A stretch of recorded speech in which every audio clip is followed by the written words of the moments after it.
Amy Grant won the Grammys for Best Soul, Single Soul Female Singer. And the last time you heard her was at Century 21. Are you aware of it? Yeah. Right? And she did another Amy Grant there. And she's going to do another one after this. Well, thank you so much. When you sing, I wonder if I'm in the wrong profession, if I shouldn't have gone back and stayed in music, because it's so touching. Isn't it, folks? And yeah.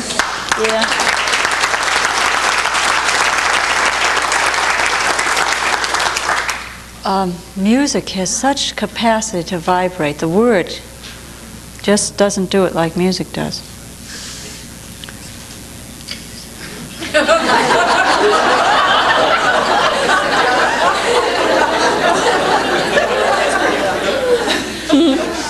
word does just.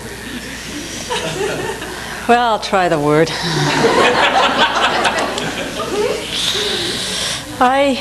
My lessons on the game of confusion, okay?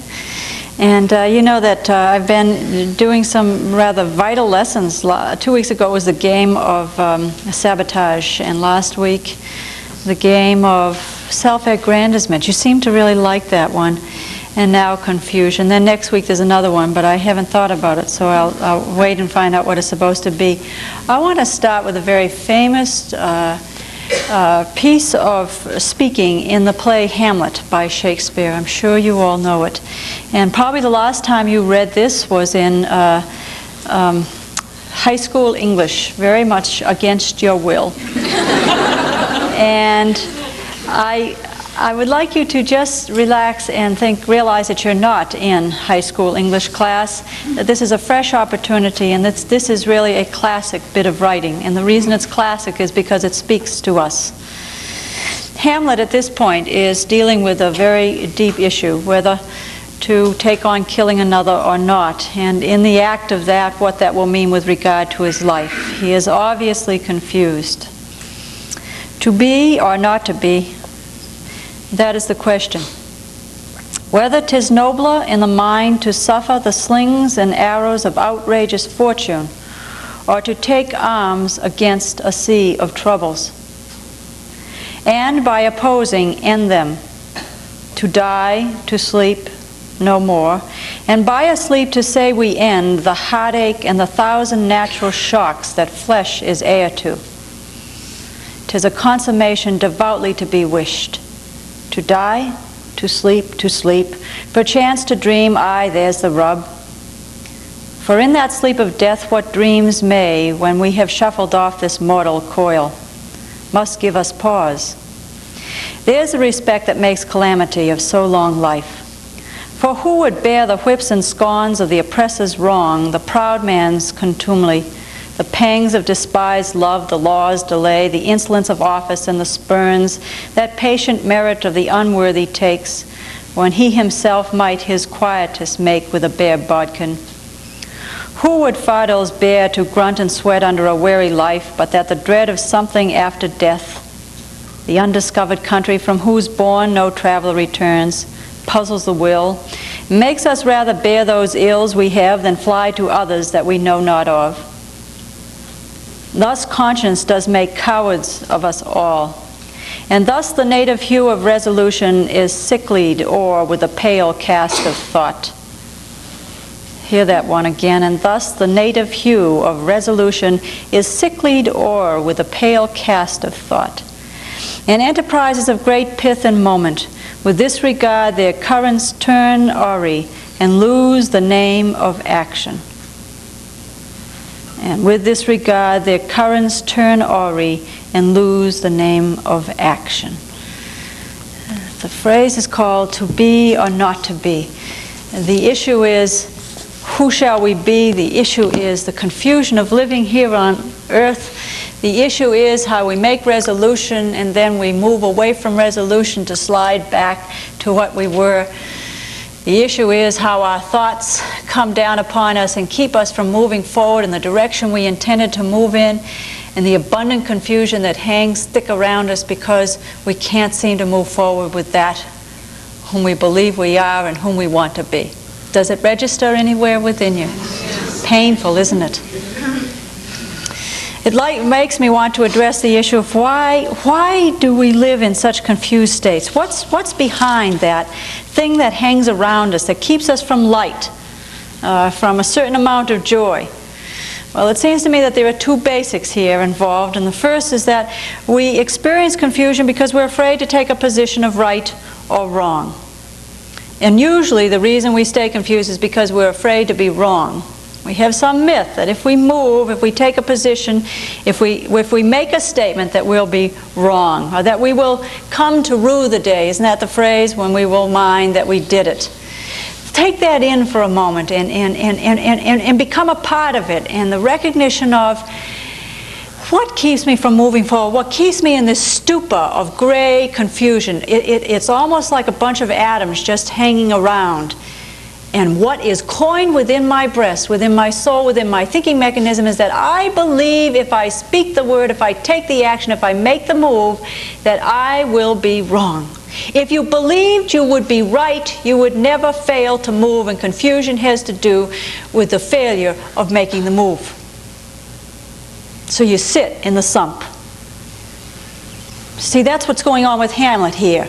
He's trying to come up with a mental decision of what would happen to him if he moves in a certain direction. Would it be better for him to kill or not to kill? Would it be better for you to die and to go on to some other possibility, or to stay here and sit with all the stuff that stays around you continually? And this isn't just a physical issue. I think he's really talking about a dynamic metaphysical issue. It's always the issue of your life with regard to confusion is taking the move, making the step, speaking the word that will definitely cause the death of something prior for the sake of something unknown.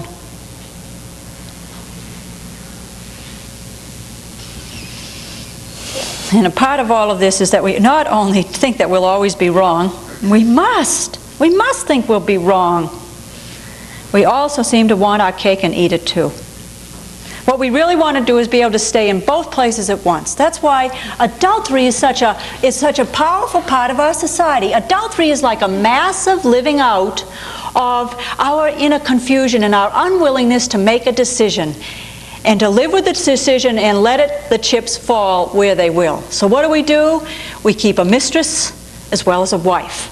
Or we keep somebody on the side as well as a husband. I don't know what you call a lover on the side for a woman. They've got one. What is it?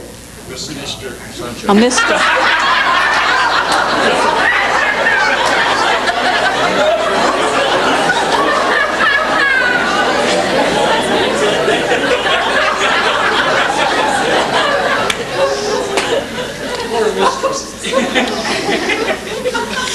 So you keep a mistress on the side or a mister.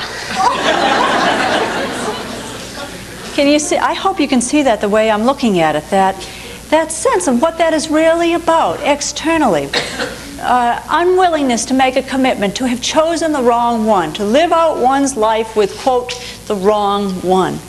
To leap into some definite position and make a stand for it because we always hope we can keep both.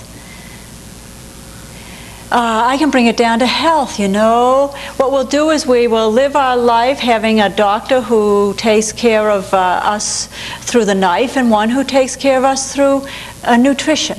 And so what do? We live half nutrition and half of the knife. We can do it with our financial situation. We will, invest a little here, we even have a comment that says, don't put all of your eggs in one basket. Now, there's nothing wrong with that phrase, don't put all of your eggs in one basket, but what we need to do is take a look at how, because we won't put all of our eggs in that one basket, we continue to remain confused. Now, a second reason of why we can remain confused is that we live our lives according to others. We really do. I went to a high school graduation Thursday evening, Pittsburgh high school graduation. I hadn't been to a high school graduation since my own, I think. No, I guess I went to one when I was teaching high school. And it was really wonderful to go back. I can't believe it, but this is my 25th anniversary of the year I graduated from college. That's an interesting anniversary. And when you've been out in the world now for 25 years and you throw yourself back into this other world, there's a way of looking at it that feels really different. I felt wonderful being who I was. I was so glad that I wasn't graduating from high school. And yet, you know, at the point when I graduated from high school, I looked at all those adults out there and thought, you know, they don't know anything. They'd have no idea what life is really about.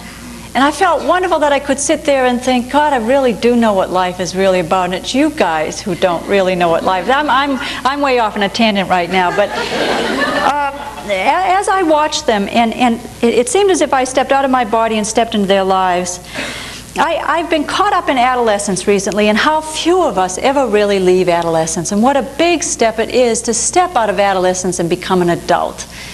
The valedictorian gave a speech, and in the speech she said, we are now stepping into adulthood. Have you ever really stepped into adulthood? Did you ever? You know, they can speak the words forever, but stepping into adulthood is an activity of beginning to remove yourself from them and make a move into your own self. To stop living your life according to somebody else and to begin to live your life according to the you that lives within. The reason that we remain confused is because what we end up doing is doing everything for everybody else. And it begins in high school. I want to tell you a story of probably the most important time that I ever did this. There was this handsome young fellow. His name was John Brower. He played baritone horn in the band. He was very intelligent. And I remember when I was in high school, I was in this kind of clique. We were the intelligent clique. We did all of the hard work. And then did you have those cliques? And then there was the popular clique. I was never in the popular clique. I just wasn't that kind of person. Always wished that I were. You know, I wasn't a cheerleader. I didn't have a lot of that kind of external attention. And then there were, of course, those who were in commercial studies and those who were in secretarial studies. So there were like 3 major cliques at Belmont High School. And John Brower was somebody whom I was really attracted to. But I remember my best friend, who was in the popular clique, said to me, John, he's not really anybody you'd want to be with. And he had invited me to some dance. And I remember I listened to her. This is the 10th grade. And because I listened to her, I didn't go out with John Brower. And you know, to this day, I'm sorry that I didn't.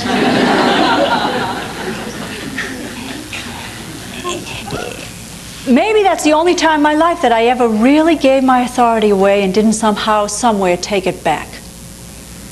But the state of confusion exists because we stay in our adolescence, we're stuck there, and we never live our own lives. And then we keep following this on. We go ahead and we marry somebody my mother would like me to have married, or my father would, or society, or somebody who will get me enough money, or somebody who won't get me enough money. And what I marry is my high school friend's choice for me, rather than my choice for me. And we end up confused. So we build relationships on other people's desires. We build our lives on other people's desires. We choose our career based upon other people's desires. And based upon my last 2 lessons, no wonder why that we end up sabotaging. Sabotaging is our only way to get back some authority. I admitted that 2 weeks ago. And self-aggrandizement is our only way for making ourselves feel good about what we didn't do. So we end up being confused. And the reasons are, to review them again, we're afraid to take a position for right or wrong, and to be wrong, and to possibly be right. And we also give our authority away, and we live out our lives according to what others we think would expect. Well, what's at stake here is your life. Your life. And I'm interested in your life. And I'm interested standing here every morning in trying to give you a little bit about your life and how to take a stake back of your life so you can stand with yourself and give up the games of sabotage, self-aggrandizement, and confusion. Remember, I don't use the word game negatively. I just use it as this is a way we go about life. It's just what game you choose. None's either good or bad. It's just what one you want to do. Do you want to live your life like Hamlet, in the middle? Or do you want to make a statement, to be or not to be? And remember, to not be is all right too, just as to be does. I'd like to give you two principles about confusion. First one is that confusion plays a role. It plays a mighty role. A mighty role. And in our Christianity, since we've been so inclined to want to move toward just having life be perfect and harmonious, we've tended to make confusion become one of the bad parts of life. One of the great gifts I received when I was in India was a visit to a cave in Bombay called Elephanta Cave. It's called the Cave of the Heart.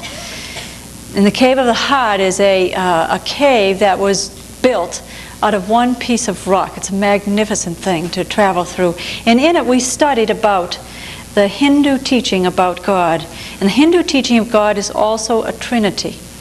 And I think I understood the Trinity far deeper there than I have ever understood it in the Christian tradition. And the reason that they have a Trinity is because they see God having three roles. One role is creator, one role is destroyer, and one role is preserver. Now, if you take life and look at life as not being good or bad, but as being something larger than the good or badness you perceive, and you think of God as being those three portions and put them kind of in a triangle and look at none of them as greater than the other. Can you take that image? So we put God is creator, God is destroyer, God is preserver. And that at any moment in life you can take any one of those points of the triangle and move it around, and that becomes the one that you're working with. So let's say that confusion is merely the work of life in the process of destroying that which has been, so that the creative might come through, so that that then might be preserved, so that then might become destroyed. Can you feel that? Confusion, if looked at as something to be cast out, something to be gotten rid of, then it can't work in your behalf. God functions as creator. God functions as preserver. And God functions as destroyer. In our unity tendencies for thinking about positive thinking only, our tendency has been, let's get rid of destroyer. Let's get rid of bad. I have continually asked you for years now to embrace destroyer. Bring it in.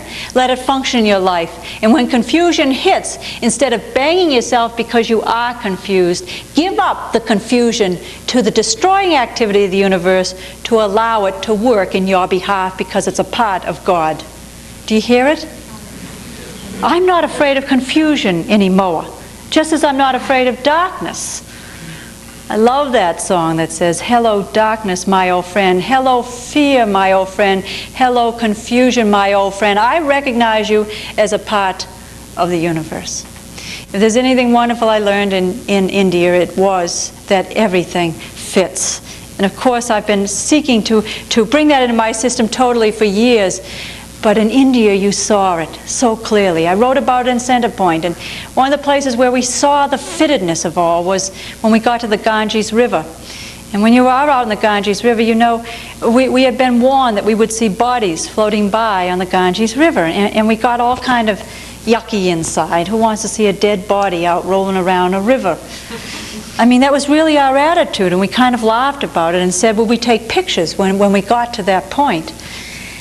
But the magnificence of India was that something penetrates that country, and the something is that everything fits. So when you see a body floating down the Ganges, there was no awe, there was no fear, there was no disgust, there was no this is wrong, there was no this is out of order. It was something, the land seems to provoke or evoke this sense of fitness, fitness, this fits, this works, this should be here. Confusion should be here. Confusion's a part of life.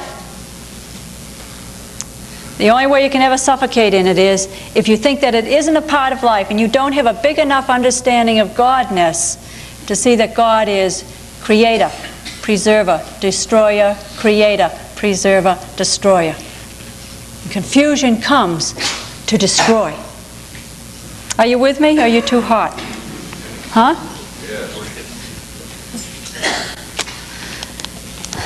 Now I'd like to use Jesus for a moment, because all I've said so far is accept confusion for what it is. It has a role in the plan.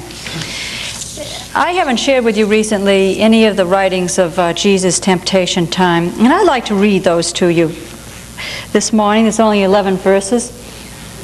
This takes place after Jesus is baptized, and Jesus is led up by the Spirit into the wilderness to be tempted by the devil. I'd like you to just listen to those words. He's led up by the Spirit into the wilderness by the devil, to the devil. Isn't that interesting?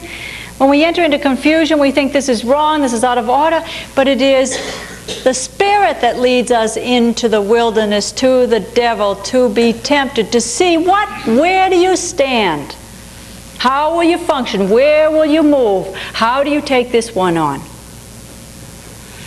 And there Jesus fasted 40 days and 40 nights, and afterward he was hungry, of course. And the tempter came and said to him, "If you are the Son of God, command these stones to become loaves of bread." Okay, so a tempter comes and says, "Command these stones to become loaves of bread." And Jesus answers, "It is written, man shall not live by bread alone, but by every word that proceeds from the mouth of God." It is written, man shall not live by bread alone, but by every word that proceeds from the mouth of God. The next scene, the devil takes him to the holy city and sets him on a pinnacle of the temple and says to him, "If you're the Son of God, throw yourself down. For it is written, he will give his angels charge of you, and on their hands they will bear you up, lest you strike your foot against a stone." And Jesus said again to him, "It is written, you shall not tempt the Lord your God." And the last temptation, the devil takes Jesus to a high mountain, shows him all the kingdoms of the world and the glory of them. And he says to him, the devil does, "All these I'll give to you if you will fall down and worship me." And Jesus says, "Begone, Satan, for it is written, you shall worship the Lord your God, and him only shall you serve." Let's just take these three things and take a look at them with regard to any states of confusion we have in our life. Can you see that this is a power play that's going on? Can you see that this is similar to Hamlet's scene? Hamlet, it's secular. Here we call this sacred and spiritual. And all we're saying here is Jesus is playing out the same thing that Hamlet is playing out. And the issue is, will I take this action or will I stay where I am and take another action? Now notice that Jesus' first response to the devil is, after the devil says, "If you're the Son of God, tell these stones to become loaves of bread." And Jesus says, "It is written, man shall not live by bread alone." Now, all I want to look at this morning is the simple words, "It is written." Confusion exists within us because we don't have the authority within ourselves to speak out in our behalf, "It is written." Now, don't go home and tell everybody, "It's written." That's not the point of this. The point of this is the power in the concept, "It is written," which means take your own authority. And when you take your own authority, you can be sure you are going to set things into a motion that are going to be difficult on you. It is written. This morning I said something to my roommate about something or other, and she said, "How do you know?" And I said, "Just because I said so." That's what it is written about. There's a lot of power going on here. It is written, just because I said so.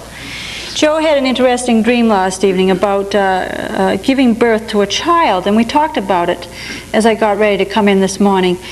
And as we talked about it, I said to her, "You know, what that dream is saying is that your authority is rising deep within you, and it's asserting itself, and it's coming forward. And you can expect that once it begins to come forward, that there are certain things that are going to change in your life, and that you will have difficulties in terms of some of the ramifications that will come your way." What's hard for us about saying, "Just because I say so," what's difficult for us is that we are afraid again that others will judge us, that others will see us wrong, that others won't like us, and that we will look like an opinionated so-and-so. I'd rather have you be an opinionated so-and-so than sitting on a fence. Maybe you wouldn't. That's really your decision to make. I compared her this morning to the great artist Georgia O'Keeffe, because Joe's seeking to become more of her own artist. I said, "Joe, you know the difference between Georgia O'Keeffe and most of the hidden closet artists is?" Georgia O'Keeffe said, "I am an artist." The rest of them chewed their tongue. you should jump up and down into that one, you know. You must say, it is written for you. Who's the authority? I am the authority. The reason I gave this lesson on this Sunday morning is because this is Father's Day, and our difficulty with the male part of our nature is it stands up and it speaks in its behalf, and oftentimes people don't like it. I'm not sure you would have liked Jesus. Have you ever read clearly how he related to human beings? When they came up and asked him a question, he said, this is so and this is not so. When Lazarus was to be raised from the dead, he simply said, rise from the dead, or raise from the dead. I don't know what the right verb is at that point, but he said something like that. This is a message in terms of coming out of confusion of take a stand. It is written. Speak your own authority. Get that masculine energy moving forward. Take a stand. Take action, right or wrong. And maybe you'll have to give up something else in order to have what you want. I guess what I'd like to scream at you this morning is, why don't you stop living in situations you don't want to be in? Why don't we all get out of those situations we don't want to be in? Why are we living with people who make us miserable? Why do we let people make us jump through hoops and do every kind of manner of thing that we don't want to do? Because we're still living in our adolescence, and we haven't come to some common authority that says, what I started this whole series off with, I'm mad as hell, and I'm not going to put up with this anymore. I'm coming right back to the beginning. On whose authority? Mine. I said so. I'm an artist. I'm the head of this organization. I'm the power in this household. Does that mean anybody else doesn't have power in the household? Anybody else isn't the leader of the organization? Anybody else isn't an artist? No. That's either or thinking. There can be 2 powerful leaders. There can be 20 powerful leaders. There can be 2 heads of a household. And if you raise your children well, you can have a whole family of heads of the households who know when to assert. And of course, you're afraid of that, aren't you?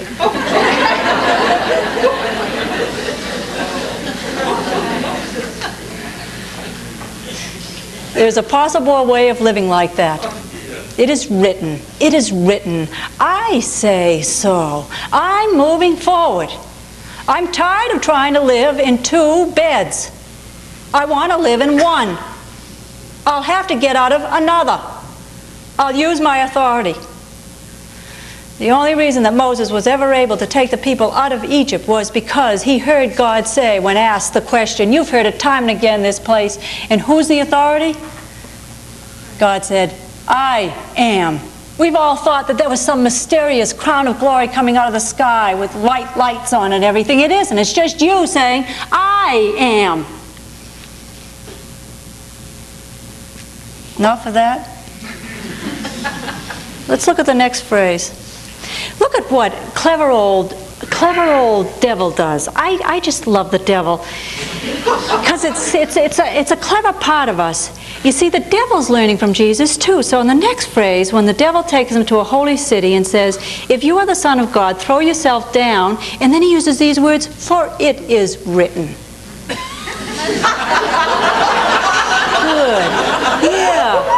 Yeah. And isn't that what life does to us? What happens in life? You take a move, and somebody's there, and they take a move against you. And what they usually do is use your tools to knock you back. And you know what you continue to do? You continue to let them take your tools and knock you back. Clear enough. That's giving the authority away again. Oh, so you can be in my house because you say so?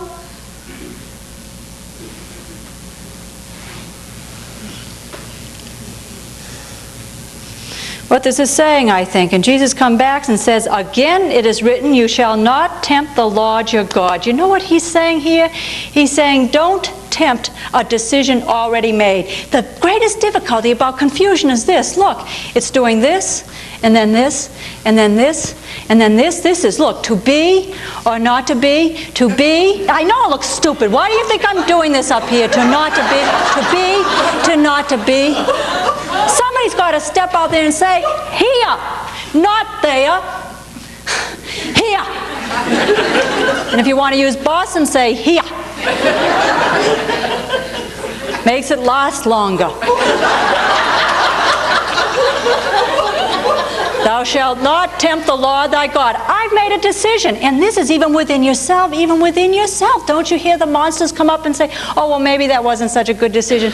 Oh, maybe I'll lose my lover. Or maybe I won't make as much money in this venture as I will in another. Or maybe I'd be better off if I went to Santa Barbara than to the University of Oregon. So you get out there and you're standing all alone and you say, oops, I guess I made the wrong thing. Better step back here and cower a little bit more. And Jesus says, don't tempt the Lord your God. Make a decision and stand on it. And don't go back. Don't jump back into the other person's bed. Right or wrong? Right. Right or wrong? Right or wrong? Right or wrong? It doesn't have to be right. Right or wrong? Who cares? I'm here.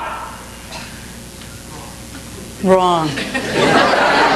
Right. I don't care.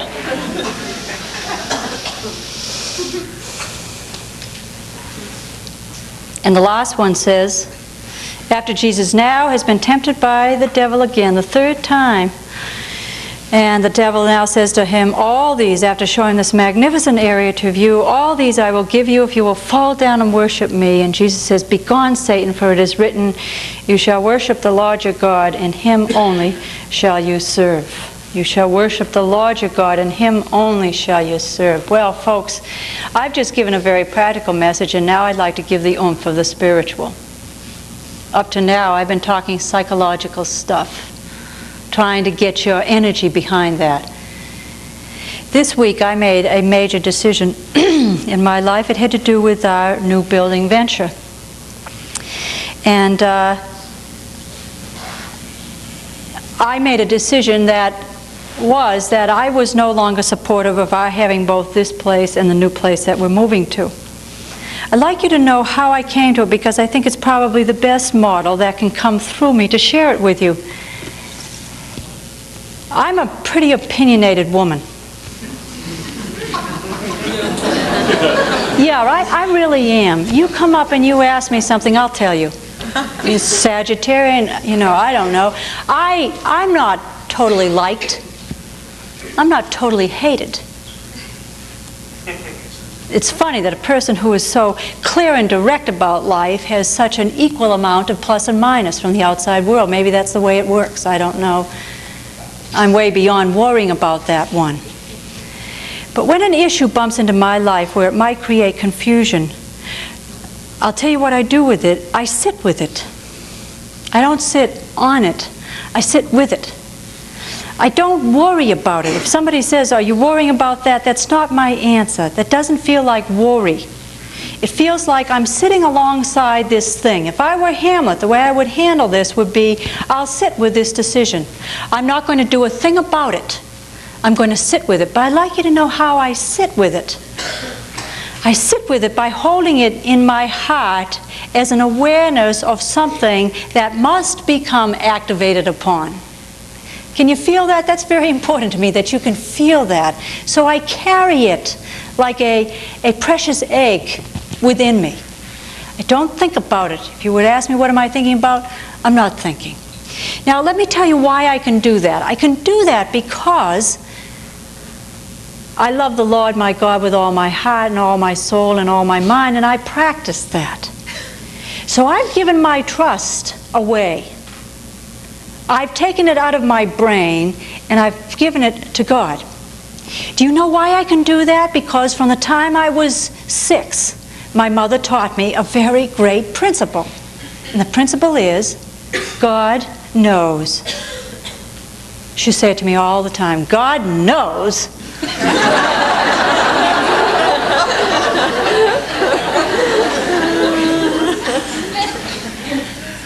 In the more pleasant moments, she was saying, would you please remember that something inside of you knows far better than you do. Give it over. So I started practicing that.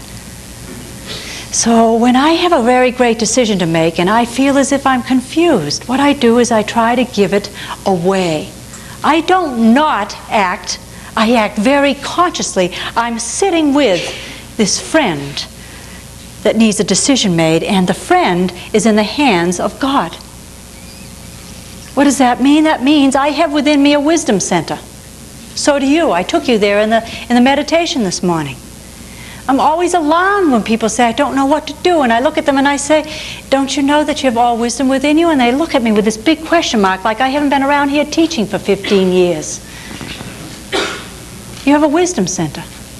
It's the source of all information, all decisions, all answers. Is that clear to you? Sit with it, give it away, put it in the trust center, and wait. And if anybody comes up and says, what are you going to do about this? Say, I'm not sure yet, and look like a fool. But know what you're doing. On Tuesday morning this week I woke, and it was clear as I put on my makeup that the decision had been made. Who made the decision? Not me. The decision had been made. It was sitting right there. Let the whole unity work be in one place, not split in two. Rather interesting, isn't it, that now I'm just hearing myself say it, that it should have come out that way. And when I brought it to members of my board, especially one who had really worked to come up with this idea of having two, do you think it was easy for me to say it out loud? Do you think I'm so strong that there isn't an ounce of fear in my body? Do you think I didn't think I may lose friends? That there might not be war? And do you think that I feared that that would happen? No, I know that that's a part of it. And I have one stage beyond that, and that is that I know when it comes to encounter, when I make a move or something in me makes a move and I come to encounter, I know that the two will come together and that out of the two will arise a new entity. Does that make sense? Then you see you can have two authorities who meet together and according to principle let a new idea arise out of it. I'd like to read in closing this morning this masterful poem by Robert Frost. It's called The Road Not Taken. I first heard this sitting at Robert Frost's knee at Tufts University, where he was the poet laureate. And how I saw it then and how I see it now 25 years later is entirely different. And 25 years from now it will be entirely different again, don't you know? Two roads diverged in a yellow wood. And sorry I could not travel both. That's life, folks. You can't travel both. Not even if you're a spiritual guru can you travel both.